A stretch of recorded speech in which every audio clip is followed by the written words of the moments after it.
और आइए अब आपको सीधा लिए चलते हैं लोकसभा। उठ करके भाषण देने से पहले फाउंडेशन ले कर रहे थे। कम से कम ये मानेंगे कि कर्जा माफी क्यों नहीं हुआ, उसको बयान देंगे। नहीं दिया। सर तीसरा, 10 में से तीसरा, मैंने सोचा वो खड़े होकर के फाउंडेशन बजट के भाषण देने से पहले ले कर रहा है, उस समय कम से कम ये बात बोलेंगे कि मैंने आदेश दे दिया पंजाब सीएम को, वो जो काला कानून है जिसके द्वारा किसान जेल में जाने वाले का प्रोविजन है, उसमें 5 लाख का फाइन का प्रोविजन है, प्रावधान है उसमें, वो दोनों को हटाने के लिए मैंने हमारा चीफ मिनिस्टर पंजाब का उनको आदेश दे करके आया हूं। ये बात पार्लियामेंट में खुलासा करेंगे, ये मैंने सोचा, मैंने एक्सपेक्टेशन रखा, मगर ना, वो भी नहीं हुआ। मगर आरोप इस तीनों कानून के ऊपर। ये तीसरी बात, 4th पार्ट सर।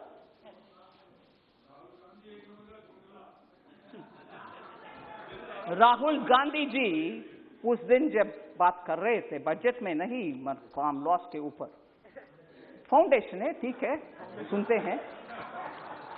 उस समय मैंने ये भी एक्सपेक्ट किया वो कम से कम ये बात बोलेंगे कि किसान को बहुत ही दुख है, दर्द है, वो पराली के विषय में उनको बहुत ही दुख हो रही है, उसके वजह से उनको कुछ राहत दिलाएंगे कांग्रेस के सरकार के द्वारा पंजाब में, जिससे पराली वो अभी का प्रॉब्लम नहीं रहेगा, उनको राहत दिलाएंगे, ये घोषणा करेंगे। ये भी मैंने एक्सपेक्ट किया, नहीं, वो भी नहीं हुआ सर।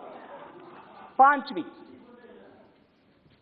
मैंने सोचा नहीं, बजट के ऊपर चर्चा नहीं, फार्म लॉस के ऊपर मैंने ये एक्सपेक्ट किया कि हमारे 3 जो कानून है उसमें से कम एक खंड निकाल करके, एक क्रॉस निकाल करके वो बोलेंगे देखो इस एक क्रॉस के वजह से किसान को नुकसान होने वाले हैं, इसीलिए हम समर्थन नहीं करेंगे। इधर वोटिंग में भाग लिया, समर्थन दिया, फिर भी अभी मन बदल दिया और इस क्रॉस के वजह से, ऐसे करके इन 3 कानून से कम एक पॉइंट दिखाएंगे कि this is against the farmer. मैंने सोचा, मैं एक्सपेक्ट किया वो कम से कम वो बात बोलेंगे फाउंडेशन ले करने के समय, नहीं, वो भी नहीं हुआ। सर 5th पॉइंट हो गया। 6th पॉइंट में आ रही हूं। मैंने ये भी एक्सपेक्ट किया कि राष्ट्रपति भाषण के समय माननीय प्रधानमंत्री जी का जवाब था, उसमें उन्होंने बहुत सारे छोटा किसान के ऊपर बात बोली।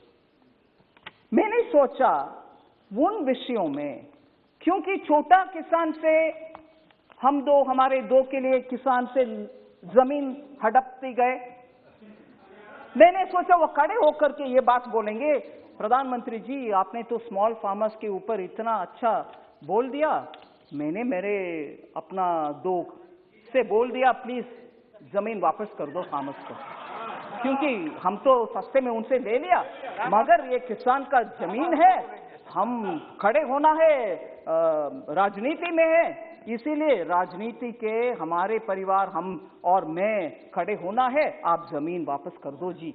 और इधर हाथ करके बोल सकते थे हमारे 2 में दामाद को मैंने आदेश करके आई हूं कि जमीन वापस करो, नहीं किया, वो भी नहीं हुआ। मेरा एक्सपेक्टेशन वो 6th था सर, नहीं हुआ।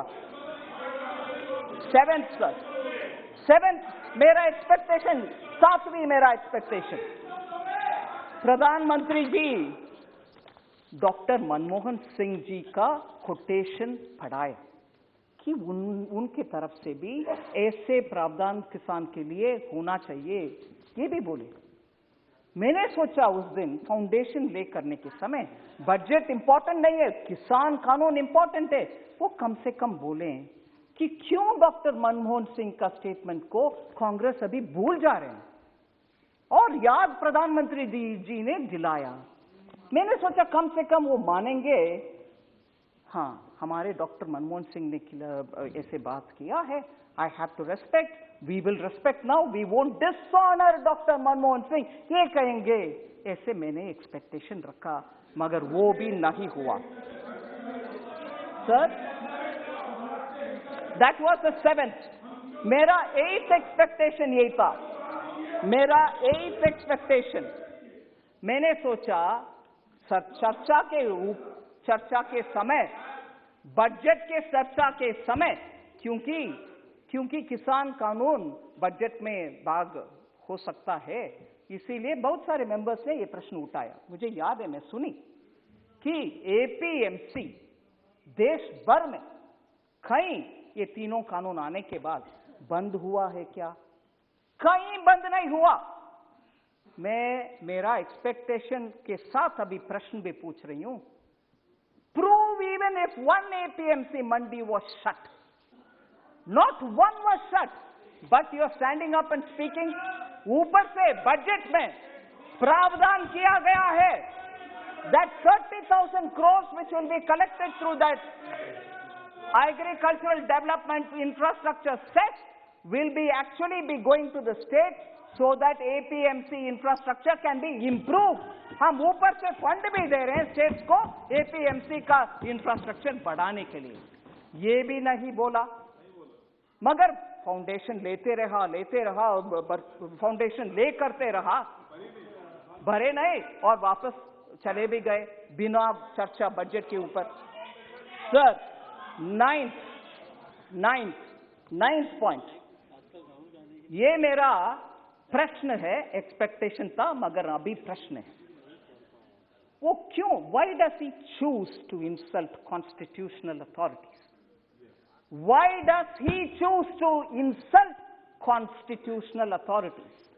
क्योंकि उस दिन इधर सम्मान्य स्पीकर साहब को इंसल्ट हुआ, उनके बड़प्पन है, उन्होंने जस्ट आप लोग ने मुझे चुनकर इधर बिठाया, इसलिए please house should go as per the rules of this house, ऐसे करके बात छोड़ दिया।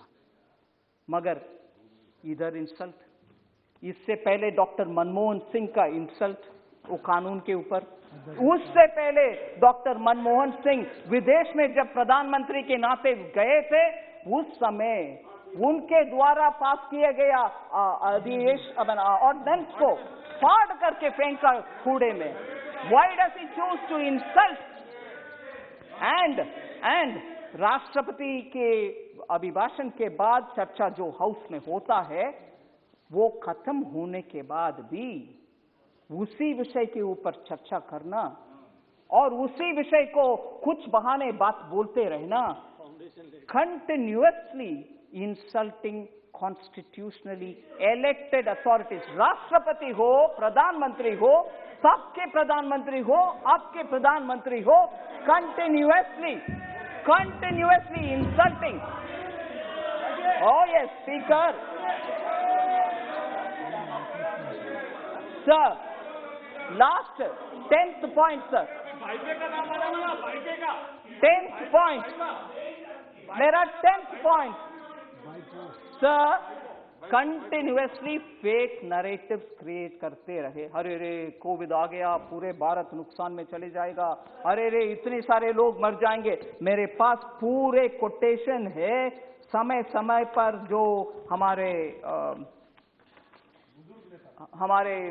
वरिष्ठ नेता बोलते रहे, मेरे पास पूरे कोटेशन से, मैं आपके समय इसमें बिताना नहीं चाहती हूं। I don't want to spend the houses time on the quotation, but the सारांश is this: I will constantly say things which will demean India, which will show India in a poor light, and constantly that will be my rebel-like look to insult India, build fake narratives. Nothing will go well for India, यही कहते रहे, और हमारे खिलाफ बहुत सारे जो